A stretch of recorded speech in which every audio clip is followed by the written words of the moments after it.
Hello everyone. Today we have Tushar Jaiswal with us. He has secured AIR 113 in NIMSET 2024, and today we will be talking about his NIMSET preparation journey. So, hello Tushar. Let's start with a small introduction. Hi, myself Tushar Jaiswal, and I have completed my graduation in Bachelor's of Computer Application, and I live in Lucknow. Okay so Tushar, ये तुम्हारा appearing exam था या फिर एक साल का drop है? मतलब तुम्हारे नहीं, कॉलेज के साथ ही था? हाँ। एक साल का ड्रॉप लिया है मैंने। अच्छा, एक साल का ड्रॉप है। जी। तो लाइक तुम्हें निमसेट के बारे में कैसे पता चला कि निमसेट भी एक एग्जाम होता है जो एमसीए के लिए एंट्रेंस एग्जाम है, और लाइक इससे अच्छे अच्छे कॉलेजेस प्रोवाइड होते हैं, और ये भी एक चीज़ है कि बीसीए के बाद जॉब अपॉर्चुनिटीज नहीं है, इस वजह से तुमने एमसीए ज्वाइन किया, या फिर उतनी अच्छी जॉब अपॉर्चुनिटीज नहीं है? तो मतलब बेसिकली एमसीए करने का तुम्हारा क्या रीज़न है, और निमसेट के बारे में तुम्हें कैसे पता चला? जी, एक्चुअली में मेरे ब्रदर उन्होंने भी निमसेट ही किया है कुरुक्षेत्र से। तो वही उन्होंने मेरे को पूरा गाइड किया था कि ऐसा बीसीए भी कर लो, देन उसके बाद एमसीए अपना क्लियर कर लेना एग्जाम, देन एनआईटीज मिल जाएगा तो वहां से बहुत अच्छे पैकेजेस और सब चीजें हैं। सो पूरा मेरा तो मैपिंग उन्होंने ही कर दी थी, तो मेरे को उतनी कोई टेंशन लेनी नहीं पड़ी। हाँ, ओके। बट लाइक तुमने भी कुछ ऐसा रिसर्च वगैरह किया कि हाँ, मतलब कैसे कैसे कॉलेजेस, लाइक एनआईटीज कौन कौन सी मिलती हैं, कौन सी बेस्ट एनआईटीज हैं, कितने कितने के पैकेजेस जाते हैं? हाँ, वो तो मैंने मतलब कि मैं जब बीसीए चल रहा था तो उसके सेकंड ईयर में ही उसने भैया ने मेरे कहा था कि अभी से प्रिपरेशन कर दो, अभी सेल्फ प्रिपरेशन करना तुम। तो ऐसा 2023 में तुम एग्जाम देना, हो गया अच्छी बात है, तो तुम्हारा गैप ईयर भी नहीं होगा।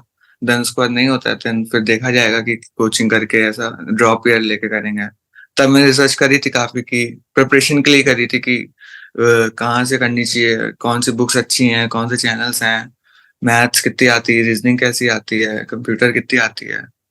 और प्लस वो भी अच्छा खासा मेरे को गाइड कर रहा था कि तुम अभी ये टॉपिक अच्छे से कर लो, इससे ज्यादा वेटेज है, ये ज्यादा कर लो। तो मेरा माइंडसेट हो गया था कि मतलब कि अभी ड्रॉप ईयर में तो मेरे को उतनी दिक्कत नहीं हुई, क्योंकि मेरे को पहले से नॉलेज थी। ओके। ओके, so जैसे कि तुमने बताया कि तुमने मतलब सर्च किया कि हाँ, कहाँ कहाँ से कौन कौन से अवेलेबल प्लेटफॉर्म्स हैं, कौन कौन सी लाइक कोचिंग्स ही मेरे हिसाब से सर्च करी होंगी कि हाँ हाँ, कहाँ कहाँ से कर सकते हैं। तो आईएनपीएस क्लासेस तुमने क्यों चूज किया? लाइक क्या डिफरेंट लगा तुम्हें अदर कोचिंग से? मतलब कि जब मैं कॉलेज के साथ प्रिपरेशन कर रहा था सेल्फ वाली, तब यूट्यूब पे ही मैं उसी से ही पढ़ता था। मतलब कि सर यूट्यूब पे भी वीडियोस डालते रहते थे तब। तो तब मेरा ये था कि सेल्फ करते हैं, ट्राई करते हैं, हो जाना चाहिए। क्योंकि भैया ने बताया था कि ऐसा उतना टफ भी नहीं होता है निमसेट, और उतना इजी भी नहीं होता है। अगर तुम अच्छे से पढ़ लो तो निकल जाता है विदाउट कोचिंग करे। तो वहां से करता था, देन नहीं निकला लास्ट ईयर, मतलब कि 2023 में मेरी 1300 समथिंग रैंक थी। तो फिर अब ये जुलाई तक मैंने वेट करा था कि बाकी एग्जाम भी दिए थे तो उसमें कॉलेज को अलॉट हो जाए, बट नहीं हुआ था। प्राइवेट में मन नहीं था, क्योंकि भैया भी एनआईटी से किया है, तो इस वजह से पापा ने कहा कि चलो ड्रॉप ले लो, इतनी कोई लोड नहीं है। देन फिर वही लखनऊ का ही हूँ, तो पास में भी थी, प्लस पहले भी पढ़ चुका था, तो सर के कॉन्सेप्ट तो सब कुछ अच्छे से समझ में आते थे। So that's why. अच्छा, तो मतलब तुमने offline coaching, offline batch join किया था या फिर ऑनलाइन बैच? नहीं, मैंने ऑफलाइन किया था। अच्छा, ऑफलाइन बैच ज्वाइन किया था। अच्छा, आगे बढ़ने से पहले एक चीज मैं ये पूछना चाहूंगा कि जैसे कि तुमने बताया कि तुमने अपने अपियरिंग के टाइम पे भी प्रिपरेशन करी थी, मतलब सेल्फ स्टडी करके भी प्रिपरेशन करी थी। तो हाँ, क्या डिफरेंस लगा, क्योंकि तुमने सेल्फ स्टडी करके भी प्रिपेयर किया और एग्जाम दिया, और फिर एक कोचिंग ज्वाइन करके भी प्रिपेयर किया, एग्जाम दिया? तो क्या डिफरेंस लगा दोनों में, कि कितना डिफरेंस आता है, क्या चेंजेस होते हैं कि एक आप सेल्फ स्टडी करके आप एग्जाम दे रहे हो, और फिर एक आप लाइक कोचिंग ज्वाइन करके एग्जाम दे रहे हो, तो कितना डिफरेंस रहा? डिफरेंस तो बहुत रहा। पहले तो मतलब कि मेरे को पहले तो रियलाइज नहीं हुआ था, बट कोचिंग आया, फिर सर पे ऐसा फेस टू फेस और उसमें पढ़ा, तो कॉन्सेप्ट बहुत ही अच्छे से क्लियर हो गए। और मतलब कि सर सर एक बात बताते हैं कि एक होती है नेगेटिव स्टडीज, एक होती है पॉजिटिव स्टडीज। तो जब सेल्फ स्टडी कर रहा था मैं, तो नेगेटिव स्टडी कर रहा था, जैसे कि कोई क्वेश्चन होता है तो उसका सॉल्यूशन देख लिया एंड फिर सॉल्व कर लिया, तो लगता था आ गया। बट फिर वही 1 वीक बाद 2 वीक बाद मैंने ट्राई किया तो वो नहीं आया। तो ये सब चीजें वहां पे कोचिंग में ऐसा शीट मिलती थी तो उसमें सॉल्यूशन नहीं होता था। सो पहले शीट सॉल्व करते थे, जो बन रहे हैं बनाते थे, फिर नहीं बनते थे देन वो सर के पास डाउट के लिए जाते थे। तो ऐसे कॉन्सेप्ट बिल्डअप होता रहा पूरा। प्लस ऐसा एक्चुअल में बैठ के क्लास में पढ़ना और ऐसे ऑनलाइन देखने में बहुत डिफरेंस रहता है। कॉन्सेप्ट क्लियर होते हैं रियल में, ऐसा क्लास में अगर आप अटेंड कर रहे हैं। सो कोई भी अगर वो होगा तो मैं तो उसको ज्यादा सजेस्ट करूंगा कि ऐसा क्लासरूम में आके ही पढ़े। ऑफलाइन जी। एनवायरनमेंट का भी काफी ज्यादा फर्क पड़ता है। जी, मेन होता है कि अब आप बैठे हो पढ़ रहे हो अकेले रूम में, तो आपने 1 घंटा भी पढ़ लिया तो आपको लगता है कि हाँ, मैंने अच्छा ऐसा कर लिया। बट अब क्लासरूम में बैठे हो, अब मैं कोचिंग जाता था तो सुबह 9:30 या 9 बजे जाता था, 10 बजे हमारा टेस्ट होता था ऑनलाइन। सुबह टेस्ट देता था तो उसमें बाकी बच्चे भी देते थे, तो लिस्ट लगती थी, तो उसमें पता चलता था कितने कॉम्पिटिशन में कहाँ पे लाई कर रहा हूँ मैं। उसके बाद फिर जब तक क्लास नहीं होती थी उसके पहले भी 2 घंटे का गैप मिलता था, तो उसमें बाकी बच्चे पढ़ रहे होते थे। तो अगर मेरा भी मन इधर-उधर होता था तो फिर देख के लगता था कि चलो ठीक है, बाकी पढ़ रहे हैं, मैं नहीं पढ़ूँगा तो मैं भी पीछे हो जाऊँगा। सो ये सब बहुत माइन्यूट चीज़ें हैं, बट ये सब बहुत फ़र्क करती हैं। हम्म। तो जैसे कि तुमने ऑफलाइन क्लासेस ज्वाइन करी थी, तो क्लासेस का शेड्यूल एक बार मतलब मॉर्निंग से लेकर के कब तक की कोचिंग में रहते थे, और एक बार वो पूरा शेड्यूल एक्सप्लेन करना। तो जैसे कुछ बच्चों का ऐसा कॉलेज के साथ प्रिपरेशन कर रहे थे, तो उन लोग के लिए सुबह वाली क्लास सर वो कर देते थे कि चलो तुम लोग सुबह वाली क्लास मत करना, कॉलेज के बाद आ जाना। बेसिकली 3 क्लासेस होती थी हमारे पूरे दिन में। सुबह आते थे, टेस्ट देते थे, डेली टेस्ट होता था। उसके बाद फिर 1 घंटे का गैप मिलता था, देन 11 साढ़े 11 से एक बेसिक की क्लास होती थी। तो उसमें मतलब कि बेसिक लेवल का जैसे हर चैप्टर स्टार्ट, जैसे अब 3 क्लासेस होती थी, पहली बेसिक, फिर दूसरी वाली होती थी कि जो मेन निमसेट पे बेस रहती थी, और तीसरी वाली भी। उसमें 2 अलग-अलग टॉपिक चलते थे। पहली वाली में सर ऐसा करते थे कि बेसिक हम लोगों को क्लियर करते थे, जिससे कि दोपहर वाली क्लास में जब भी वो टॉपिक होगा तो उसमें प्रॉब्लम नहीं आएगी बच्चों को। फिर दोपहर वाली क्लास होती थी, देन बीच में गैप मिलता था तो उसमें सर शीट देते थे। तो वो शीट को उसी दिन खत्म होना करना होता था, होमवर्क देते थे। और होमवर्क डेली टेस्ट भी होता, चेक चेक भी होता था हम लोग का कि कंप्लीट किया है कि नहीं किया है, नहीं किया तो क्यों नहीं किया है। सर सर लगे रहते थे तो वो भी पता खुद को भी फील होता था कि चलो ठीक है, सर कर रहे हैं, हम लोग थोड़ा भी करें। स्ट्रिक्टनेस, एक स्ट्रिक्टनेस हाँ, थी। ठीक, काफ़ी मतलब कि वैसा हम्म। नहीं है कि बच्चा प्रेशर में आ जाए, बट ये था कि हाँ, लापरवाही ना करे। अब तैयारी प्रिपरेशन करने आया तो प्रिपरेशन ही करते थे वहाँ। मतलब पूरा दिन वही पढ़ाई करते ही निकल जाता था, तो जी। ज़्यादा ऐसा कुछ डिस्ट्रैक्शन टाइप का भी कुछ नहीं होता होगा। एक ब्रेक मिलता था उसमें ऐसा रिफ्रेशमेंट हो गया हम लोग का, हम्म। माइंड फ्रेश हो जाता था। देन फिर से शीट करने लगे, उसके बाद फिर रात में क्लास होती थी। देन रात वाली क्लास 7:30-8 बजे तक होती थी। देन भी ऐसा नहीं था कि अगर क्लास हो गई तो जाओ। If you want to study तो आप बैठ सकते हो, 9 साढ़े 9 10 बजे मैक्सिमम बैठ सकते थे।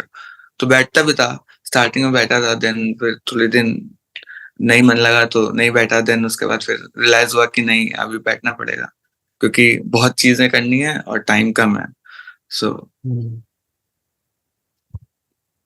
तो जैसे कि तुमने बताया कि लाइक तुम पहले यूट्यूब फॉलो करते थे, उसके बाद हुँ, तुमने मतलब ज्वाइन भी किया, तो हुँ। लाइक तुम्हें टीचिंग पैटर्न में क्या डिफरेंस लगा, या मतलब क्या अच्छा लगा, क्या यूनिक लगा जिसकी वजह से तुमने प्रेफर किया। ऑनलाइन में ऐसा रहता था कि मेरे को पॉइंट टू पॉइंट कंटेंट नहीं मिलता था। अब जैसे मेरे को मैथ्स का तो मिल जाता था, बट मेरे को तो निमसेट की प्रिपरेशन करनी होती थी। तो ज़्यादातर जेईई वाले होते थे, तो आईआईटी और जेईई मेंस की प्रिपरेशन कराते थे। तो मेरे को एकदम एग्जैक्ट जैसे अब सर के यहाँ आया तो प्रॉपर पता चला कि इस टाइप के क्वेश्चन आते हैं। इस वेक्टर हम लोग को ज़्यादा आता है, ट्रिग्नोमेट्री ज़्यादा आता है। तो मेरे को वेक्टर ट्रिग्नोमेट्री एकदम एकदम एकदम स्ट्रॉन्ग कर लेना है।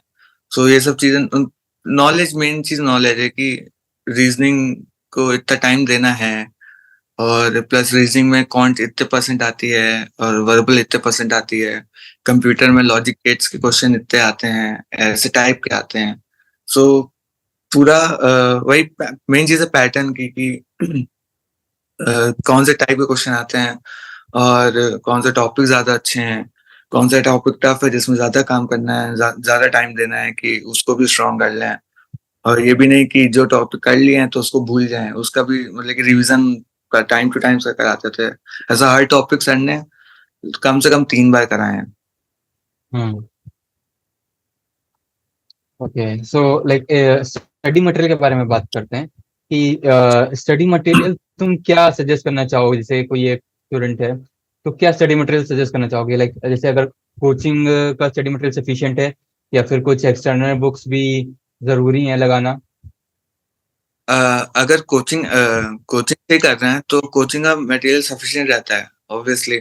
कोचिंग में ऐसा सर 3 वो उसमें पार्ट में देते थे। एक में बेसिक रहता था, एक में मीडियम क्वेश्चन रहते थे और एक में टफनेस ज़्यादा रहती थी, मेंस के टाइप्स।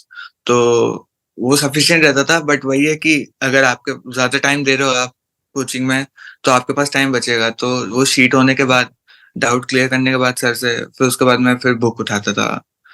वो भी बुक के लिए टाइम नहीं मिल पाता था, बट और नीड भी नहीं थी उतनी, क्योंकि लगभग सारे सर कवर कर लेते थे शीट में।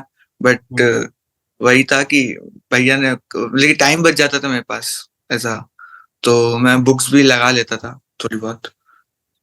हुँ। वैसे अ, स्टडी मटेरियल कोचिंग का सफिशिएंट बेस्ट रहता है, मतलब आपको नीड नहीं लगेगी बाकी कुछ करने की। ओके। तो जैसे कि तुमने बताया कि मतलब क्लासेस रहती थी सुबह से लेकर शाम तक। सो लाइक मैथमेटिक्स क्योंकि उसका पोर्शन ज़्यादा रहता है तो उसकी लाइक क्लासेस ज़्यादा रहती होंगी। जी। क्वांट्स रीजनिंग और कंप्यूटर का कैसे रहता था क्लासेस का स्केड्यूल? वैसे मंडे टू फ्राइडे हम लोग की मैथ्स क्लास रहती थी तीनों टाइम। उसके बाद फिर सैटरडे संडे क्वांट्स की 2 क्लास रहती थी लगभग। कभी 1 हो गई, कभी 2 हो गई। वो टॉपिक के अकॉर्डिंग हो जाता था। और कंप्यूटर की सैटरडे संडे एक क्लास रहती थी। हम्म, क्योंकि उनका पोर्शन कम है तो 2 दिन सफिशिएंट रहते थे। बट वही है कि स्टार्टिंग में क्लास होती थी तो मैं तो आता था, बाकी बच्चे सैटरडे संडे ऐसा नहीं आते थे क्लासेस। तो वही फिर लास्ट में उनका रीजनिंग का लोड बढ़ गया, तो क्लासेस हम्म, रेगुलर होती थी, बट वही है बच्चे नहीं करते थे तो उनको बाद में दिक्कत हुई। अगर आप रेगुलर आ रहे हैं, रेगुलर रहना जरूरी है। रेगुलर रह रहे थे तो सारे टॉपिक आपके क्लियर होते जाते थे स्टार्टिंग से ही। तो बाद में ऐसा एकदम बर्डन नहीं पड़ जाता था कि बहुत ज्यादा चीजें रह गई हैं। तो जैसे अब बात करते हैं थोड़ा निम्स 2024 के बारे में। जैसे कि जो एग्जाम हुआ था इस बार, तो इस बार जैसे कि ज़्यादातर रिव्यूज ऐसे आ रहे हैं कि पेपर काफ़ी ज़्यादा डिफरेंट था एज कम्पेयर टू प्रीवियस कुछ ईयर से। जी। तो ये कितनी सही बात है और लाइक तुम्हारे क्या व्यूज़ हैं 2024 के पेपर के लिए? पेपर टफ नहीं था, बट वही है कि बस डिफरेंट था। तो सबको लगता था कि इस टाइप के क्वेश्चन आते हैं, ऐसे ये पर्टिकुलर टाइप है, ट्रिग्नोमेट्री से इतने आएंगे ये। बट इस बार जमशेदपुर ने पूरा उलट कर दिया कि कुछ भी दे दिया है, मतलब लाइक कोई पैटर्न नहीं है, पुराने से कोई रिश्ता नहीं है। सो टफ नहीं था। वही है कि पेपर के टाइम मेरे को फील हुआ कि ये तो एकदम ही डिफरेंट हो गया। सबसे ज्यादा टफ पेपर मेरे को लग रहा था उस टाइम। बट उस टाइम वही है कि मॉक दिए थे काफी, ऐसे मॉक भी दिए हम्म, थे।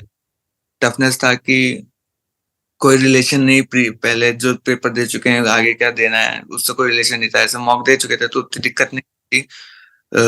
भाई क्वेश्चन कर रहा था, बन रहा था तो कर रहा था, नहीं तो छोड़ दे रहा था तुरंत। उसमें ऐसा टाइम वेस्ट नहीं कर रहा था ज्यादा, तो उस वजह से मेरा पेपर बच गया। टफ नहीं था, बट ये था कि ट्रिकी था। जैसे कि मतलब एक स्पेसिफिक पैटर्न से अभी तक की निम्सर का एग्जाम चलता आया है कि वेक्टर से 6 या 7 क्वेश्चन आएंगे, ट्रिग्नोमेट्री से ऐसे 4 या 5 क्वेश्चन आएंगे।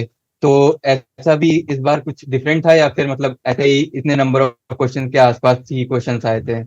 नहीं, इस बार जम्बल्ड कर दिया था एकदम कि प्रोबेबिलिटी प्रोबेबिलिटी तो ज्यादा आती थी, प्रोबेबिलिटी का था, ट्रिग्नोमेट्री बहुत कम हम्म, थी। वेक्टर हम्म, थे, बट पैटर्न जिस हिसाब के आते थे वैसे पैटर्न नहीं थे। सिंपल थे बट थोड़े से ट्रिकी थे कि इफ आपने सही से शीट्स नहीं लगाई हैं या क्वेश्चंस नहीं लगाए हैं, सारे पैटर्न कवर नहीं किए हैं, तो आप फंस जाओगे उसमें। सो वही चीजें थी। एकदम जम्बल था इस बार, पहले से कोई रिलेशन नहीं था पेपर का, बट टफ भी नहीं था। अगर सही से आराम से मतलब कि अपना प्रेशर तैयारी में। करिए तो फिर इतना, हाँ, प्रेशर में नहीं आना भी एक इम्पोर्टेंट चीज है। तो तो जैसे आराम। कि तुमने बताया कि पहले मॉक्स वगैरह भी लगाए हैं, तो मॉक्स का कितना ज्यादा असर पड़ा तुम्हारे जो ओरिजिनल एग्जाम था उसकी परफॉर्मेंस पे? और लाइक अब तुम्हारे जो मॉक्स होते थे कोचिंग में, वो कैसे, उनका कैसे पैटर्न रहता था कि मतलब तुम हर सिचुएशन के लिए उसमें प्रिपेयर हो जाओ? मॉक की ऐसा सर ने आदत तो हम लोग को स्टार्टिंग से डलवा दी थी कि जब मैंने ज्वाइन करी थी तो तभी से हर संडे एक मॉक होता था। देन धीरे धीरे जब जितने टॉपिक कवर हो चुके हैं उसके बेसिस पे होता था। एंड उसके बाद जब धीरे धीरे आगे बढ़े तो फिर सैटरडे संडे मॉक होने लगा। देन पेपर और पास में आया तो फिर लास्ट मंथ तो सर ने हर दिन मॉक रख दिया था। उसमें डिफरेंट डिफरेंट मतलब कि कोई रिलेशन नहीं था कि पहले वाले मॉक से पिछले वाला मॉक कुछ सिमिलर हो। कुछ क्वेश्चन रहते थे जो इम्पोर्टेंट रहते थे पैटर्न जिनका, तो वो रिपीट होते थे। बट ऐसा और बाकी क्वेश्चंस डिफरेंट रहते थे, तो उससे प्रेशर हैंडल मतलब कभी इजी आता था तो उसमें इजी समझ के मिस्टेक्स ज्यादा हो जाती थी। तो टफ आता था तो कुछ क्वेश्चन में फंस के बहुत ज्यादा टाइम वेस्ट कर लेता था। तो वो सब प्रैक्टिस पहले ही हो गई थी इन मॉक की वजह से, तो वहां पे बहुत ही हेल्पफुल रहा मेरे लिए तो। एक और जो एग्जाम में एक चीज आई है कि टाइमिंग का, हाँ। तो ये कितने ज्यादा इफेक्ट करता है एग्जाम देते टाइम? लाइक मैथ्स के लिए शायद 70 मिनट्स हैं, हाँ। तो क्या 70 मिनट सफिशिएंट होते हैं? और लाइक उस टाइम ड्यूरेशन को किस तरीके से मैनेज करना होता है? तुमने अब कैसे मैनेज किया? मेरे को मैनेज करने की जरूरत नहीं पड़ी क्योंकि सर कोचिंग का जो ऐप है तो उसमें ये सर ने पूरा वैसे ही पैटर्न पहले ही कर दिया था 2-3 महीने जब जैसी वो आई थी। तो उसी अकाउंट हम्म। कर देते हम लोग, तो उतना कुछ फील हुआ नहीं था एग्जाम देते टाइम। बट यहाँ कि मैथ्स के टाइम कम पड़ जाता था। जैसे मैथ्स 70 मिनट्स में ही करना था तो पहले क्या होता था, 60-70 मिनट्स दिए, देन रीजनिंग करी, देन उसके बाद कंप्यूटर और इंग्लिश में गए। तो कंप्यूटर इंग्लिश में ऐसा ही होता है कि आता है तो आप तुरंत टिक कर दोगे, नहीं आता तो उसमें टाइम वेस्ट होना। तो उसमें हम्म। 5 मिनट बच जाते थे, तो वो टाइम रीजनिंग और मैथ्स में यूटिलाइज हो सकते थे। बट इस बार हम्म। तो फाउंडेशन ही थी, सो वो टाइम वेस्ट हो गया हम लोग का। कि मतलब पहले जंप कर सकते थे वापस से किसी सेक्शन पे, इस बार कुछ अब कर, वो जंप वाला भी नहीं था चीजें। हम्म। और लाइक प्रैक्टिस टेस्ट कैसे, मतलब तुम कैसे मैनेज करते थे? क्योंकि जैसे जो टेस्ट और मॉक्स होते हैं, तो उसमें कभी आप अच्छा परफॉर्म करते हो, कभी आप अच्छा परफॉर्म नहीं करते हो, तो हम्म, वो एक डीमोटिवेशन टाइप की चीज आ जाती है। तो उस चीज को भी हैंडल करना काफी ज्यादा मुश्किल हो जाता है। कई बार ऐसा होता है कि स्टूडेंट्स, एक बार उनका अगर रिजल्ट गिरता है तो फिर वो गिरता ही चला जाता है, वो इतना ज्यादा डीमोटिवेट हो जाते हैं। तो इसके लिए तुम्हारे क्या सजेशंस हैं?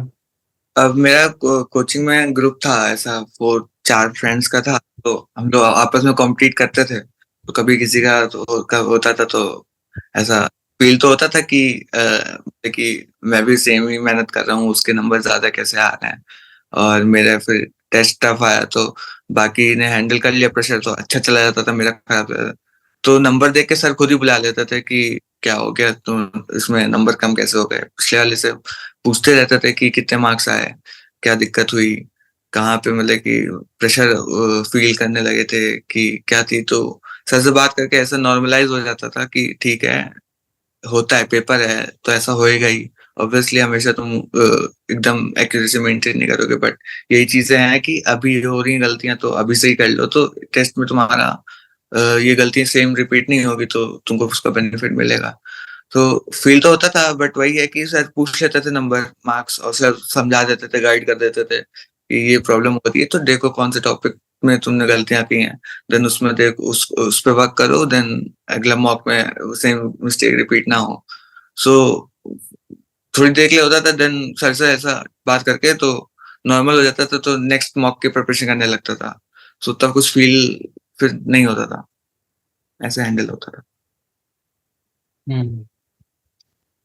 ओके, सो लाइक लास्ट में तुम अपने जो जूनियर्स हैं, लाइक 2025 के जो निमसेट एस्पिरेंट्स हैं, उनके लिए क्या सजेशन या कोई मैसेज देना चाहो?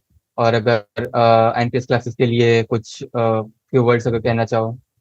आईएमपीएस क्लासेस मतलब कि मेरी प्रिपरेशन तो वहीं से बेस्ट हुई है, सो क्रेडिट तो आईएमपीएस को ही जाता है। एंड अगर आप आईएमपीएस से कर रहे हो या कहीं से भी कोचिंग कर रहे हो तो ज़्यादा से ज़्यादा टाइम देने का ट्राई करना, क्योंकि टाइम ही मांगता है। और आई विल से कि